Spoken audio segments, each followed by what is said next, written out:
যেই বুরকা পরিধান করার পরে এমন আঁটো সংকীর্ণ ফিটিং ফাটিং তার আকর্ষণীয় জিনিসগুলো দুষ্ট ছেলের দৃষ্টি পর্যন্ত পৌঁছায় দেয়, ফলে যুবকরা আরো বেশি আকৃষ্ট হয়।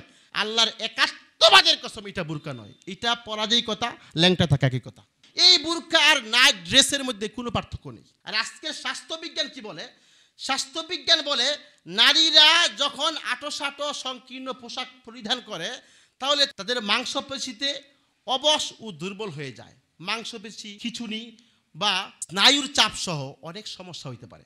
অতএব আল্লাহর বিধান অনুযায়ী বোঝা যায় ফিটিং ফাটিং কাপড় পরিধান করা মহিলাদের জন্য একেবারে হারাম। স্বাস্থ্যবিজ্ঞানীদের মতে শারীরিকভাবে অনেক সমস্যা হইতে পারে। আল্লাহর বিধান ১৫০০ বছর আগে বলছে, আজকের গবেষকরা আজকে বলতেছে সমস্যা আছে।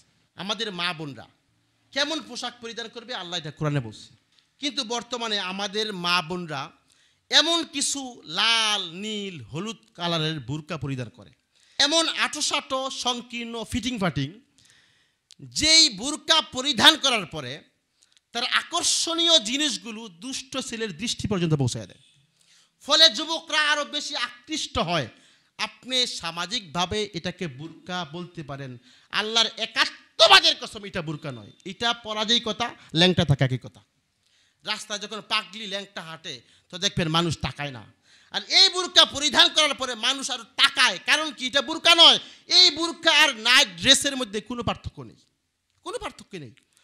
উসামা ইবনে জায়েদ বলে নবীকে দাহিয়াতুল কলবি কয়েকটা কাপড় দিয়েছিল। কাপড় দেওয়ার পরে নবী আমাকে একটা কাপড় হাদিয়া দিছে। পরে 2 দিন পরে নবী জিজ্ঞেস করতেছে, কাপড় কোথায়? তোমার কাপড় কোথায়? বলতেছে, কাপড়টা তো আমি আমার ওয়াইফকে হাদিয়া দিছি। নবীজি বলছে, তুমি তোমার ওয়াইফকে বলবা তোমার ওয়াইফ যেন এই কাপড়ের নিচে আরেকটা আলাদা কাপড় পরে, কারণ না হয় এই কাপড় পরিধান করলে আকর্ষণীয় জিনিসগুলো প্রকাশিত হয়ে যাবে। আর আজকের স্বাস্থ্যবিজ্ঞান কি বলে? স্বাস্থ্যবিজ্ঞান বলে নারীরা যখন আঁটো সংকীর্ণ পোশাক পরিধান করে তাহলে তাদের মাংসপেশিতে অবশ ও দুর্বল হয়ে যায়। মাংসপেশি, খিঁচুনি বা স্নায়ুর চাপ সহ অনেক সমস্যা হইতে পারে। অতএব আল্লাহর বিধান অনুযায়ী বোঝা যায় ফিটিং ফাটিং কাপড় পরিধান করা মহিলাদের জন্য একেবারে হারাম। স্বাস্থ্যবিজ্ঞানীদের মতে শারীরিকভাবে অনেক সমস্যা হইতে পারে।